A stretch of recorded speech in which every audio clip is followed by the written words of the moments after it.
It's the Real Estate Podcast, brought to you by ANZ Home Loans for financial well-beings. Hey, welcome back into another episode of the Real Estate Breakfast, and a bit of a shout out to our real estate friends, our brokers out there.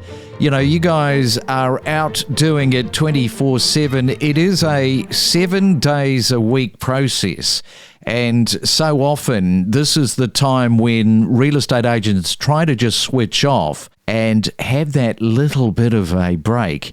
9 times out of 10, real estate agents don't. They just keep ploughing one foot after another, but try and at least get a few days break, because otherwise you're going to find it's going to be a hectic 2026 year for you. It is a Sunday, and January the 4th. I trust that if you're not a real estate agent, that you are enjoying the holiday break, and it's enjoyable, it's relaxing, it's stress-free. And if you are out on the roads travelling today, do take it easy. Always a lot of craziness on the roads at this time of the year. Coming up in just a moment, we are back into the summer series of real estate, which is next. The Real Estate Podcast wishes you and your family a fantastic Christmas break and a happy new year ahead. You're listening to the summer series on the Real Estate Podcast. I did, yeah. So I'm previously living at Luddenham and decided city living wasn't for us anymore and thought a tree change was just what we needed. We had a young family. We'd driven through Orange a few times and decided, let's just do it. Worst case, we could always come back. We didn't know anyone at all, so just moved here with my husband and 2 kids. And honestly, it was the best decision that we've made. It was just so welcoming. It's a beautiful community, great place to raise the kids. Got everything that we need, but still close enough to Sydney and main areas if you're needing to go down there, and obviously still to visit family who are living down in Sydney. And as far as the rental market is concerned, rental yields 4.4% from PropTrack, median snapshot for the unit prices. Now, this will be of interest for first home buyers. 450 grand is the median price for units. That is down though, minus 10%. And it looks like your market in the units, it peaked around March 2024 last year, 505,000, with the yields doing a little bit better, 5.1%. So I think with the units, what we're finding is quite interesting because the prices have gone up both sales and rental side. Couples are looking at buying smaller properties to be able to enter the market.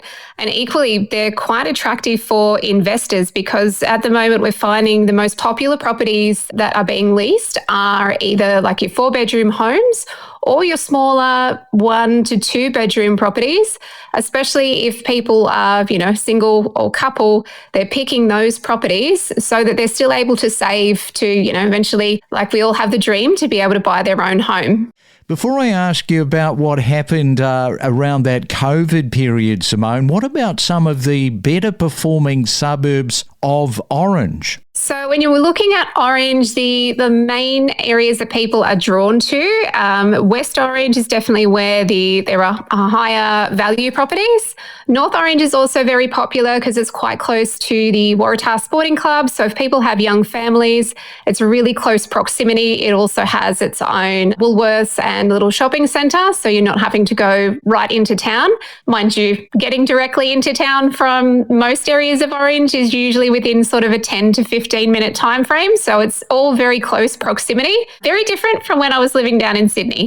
Yeah, and just having a look at those peaks, because during COVID, Orange's property market saw this significant growth with median house prices increasing by 53%. I mean, that's surpassing Sydney's 37% growth, which was pretty good in the same period. Is it fair to say that recent data is showing that the market is now stabilising? I believe so, yes. That increase that we've seen, it's never happened before in the market of Orange. It's always had, pretty steady growth, but nothing to those figures that we've seen I think it would be quite unlikely if we see that again. So we are seeing that prices are stabilizing. So it is a good time to enter the market, whether, relocating or looking for an investment, because the median house price is a lot less than like your Sydney or CBD areas of Australia. And it's got, everything that you're really needing for somewhere to live or to be attractive for potential tenants. Don't navigate the real estate market alone. Let us help guide you in the world of real estate every day. Make better informed decisions with the latest news and insights. You're right. Things are happening every day, and it's kind of crazy to get a handle on it. And the stock market reacts one way, and the bond market's reacting another, and it's happening with the dollar, and it's a lot to keep up with. I can imagine that people are sort of wondering what's going on over there in the U.S., and we're asking the same questions. Yeah, I think we're going to see, though, aren't we, in the next 30 days, particularly as these trade tariffs and the costs to builders, particularly the new home sector, where people are going to be quite shocked, I think, just with some of those prices coming into effect. Yeah, there's a lag period. And I don't think there's a big understanding of that. People say, oh, these tariffs are in effect. America's great again. I'm like, okay, let's hold our horses. It's going to be a few weeks before we actually see the prices. We're probably going to see Chinese goods clamping down after May, because it takes about 30 days for those goods by ship to reach the West Coast, even longer for like the ports around Houston and on the East Coast. We'll probably see that. And even if the Trump administration were able to just suddenly reverse it and say, okay, we're going to go back, we've reached a plan, to start that up again, it's going to take another few weeks. So there's going to be some pain starting next month, what I've been hearing. It'll see how long that lasts, depends on how quickly they can get through these trade skirmishes.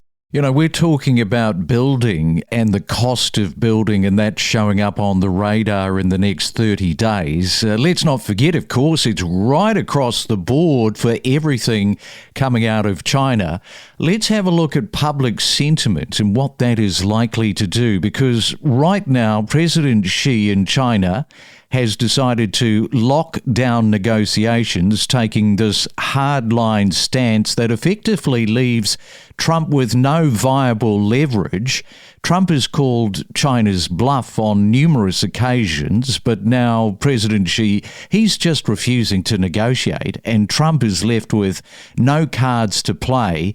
The Chinese government doesn't really need to take any further action at this moment in time. They just need to wait and watch as Trump's position weakens both on the international stage and also within the domestic political landscape. And if other countries, this is what I find really interesting, Patrick, if other countries begin to adopt China's wait and see approach, Trump could find himself completely isolated and unable to negotiate his way out of this corner that he's boxed himself into. It's nobody else who's boxed him into the corner, only himself. And in this case, China, it's more likely that Trump is going to be the one that folds first. So I circle back to the public sentiment. It is already going backwards big time. Yeah, it's taken a big decline as people are starting to see the impact and reading about it more, especially the implication of what inflation is going to be like over the next year and in the long term. And it's the highest it's been in years. And then I think people don't realize that the U.S., as giant as it is, it's 26% of global GDP. So that leaves about 3/4 of the world that has the rest.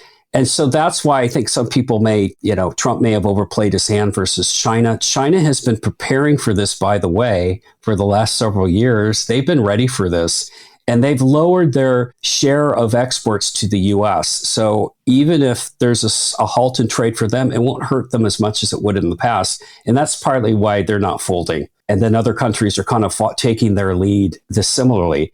And then I do wonder how much of these new plans, new incentives, no matter if we say, okay, we were kidding, we're going to go back to the old way of doing things, they may not want to do that. They may not trust us. And some of those things may be irreversible. You could talk about, we're going to bring back all these manufacturing things to the United States. And we could do that to a certain amount, but a lot of that's going to be robotic and automation. And it's not going to sweep at the kind of jobs that they're hoping for. So it'll remain to see on that. And for the building industry, that certainly higher costs for appliances. There are other things that you can source from the U.S. in terms of negotiating with Canada for lumber. And now they've opened up all sorts of forests here in the U.S. But that doesn't mean it's the right kind of wood for housing that you use in the U.S.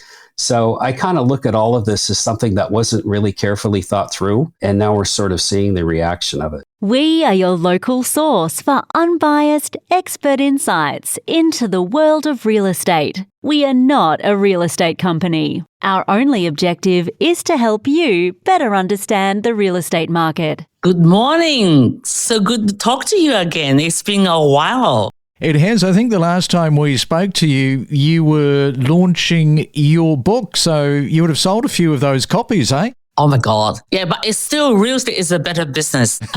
Yeah, the book keeps selling on Amazon if anybody interested. But you know what? We never forget what is our bread and butter. So we still think the real estate, particularly in our luxury market, the best. Yes, stick to the bread and butter because you know it pretty well. Now, foreign investment in Australian property is down with a 15% drop in approvals last year. New taxes and a ban on buying established homes have made investing harder, so many international buyers now focus on gaining permanent residency. Just back to these investors from China, what's sort of happening in that space? Because you're dealing with that big time. Yes, what's happening out there? So everybody can just probably, watch the news. And there is so much uncertainty, especially, you just mentioned the U.S. desire for U.S. properties from top to 7 now. Obviously, it's because of tariff, because of this trade war, making it really uncertain for the international buyers, particularly from China. But we're very lucky. So I think we're in a lucky country in Australia, and desire has, gone up like a bananas. So we're doing really, really well. Again, it's always the same reason. It's just safe. Okay, because we are dealing with ultra high net worth or high net worth individuals. They want to find somewhere their investment is safe. In terms of, returns, before people think, oh my God, I want, double in like 10 years, doesn't really matter anymore. Amazing, environment Australia has to provide to them. So this is still the number one reason.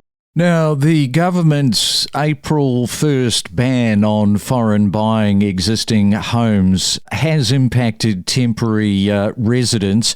What has happened since that government ban on the 1st of April? Okay, I want to give you a bit of insight, all your listeners. That ban is almost like ridiculous. So I did have a big interview with the Financial Review Summit, and I mentioned that since 2023, that's according to Financial Review, it's only 0.1% of these international buyers, and in New South Wales, 0.01% of these buyers who has got no visa, purely investment in Australia or in New South Wales. It doesn't really affect anything. So that rule is kind of ridiculous. Okay, for people who want to sell in the luxury market to Chinese, it doesn't affect at all. What about the dollar? The RMB, of course, it's improved because the Australian dollar has gone backwards. How big a factor is that with decision-making from the Chinese right at the moment? And then I guess you fuse into that the trade tariff and what Trump is trying to do. I've mentioned it before. He's trying to blow up the world economy. Okay. Now, I did a little bit of study since I know I'm going to talk to you today. So that's a number 2 reason. Okay. Number 1 reason is always the same, right? So, because it's safe to be here. Number 2 reason is because of the dollar. The exchange rate is definitely in our benefit. We talk to so many buyers and now is the time. So they've been waiting and waiting. Number 1 is for the stamp duty to reduce. And number 2 is the exchange rate. So exchange rate is definitely to our benefit. We're very happy about it. All right, so the luxury market 2025, let's have a look at this, Monika. What's been happening on your radar? Where's some of the good fortune in Sydney right now where people have been buying those luxury properties? Oh, this year is definitely phenomenal. So we in our portfolio, we have over 600 million properties in portfolio. Of course, everybody knows 60% of our buyers is probably the new migrants. So new migrants, not the investor. So people got the visa, they want to stay here, they want to live here, they want to bring up their children here. So this is the people. So 600 million is like an amazing portfolio. We never had this much before. So we are very much looking for this year. I remember the last time that we spoke, you were dealing with a father with 3 children, and your brief was he wanted to buy properties for his 3 children. Back then, I think the budget was around $10 million each. Yes. Okay. Yeah, oh my God, you remember that? It was a long time ago. Yeah, he's looking for a very big home for himself. And if I talk about big, it's the bigger internal size. Doesn't want to be big yacht because he's getting a bit older. But he got a budget for each of the child at $10 million. We connect you to the best real estate information across Australia. The Real Estate Podcast.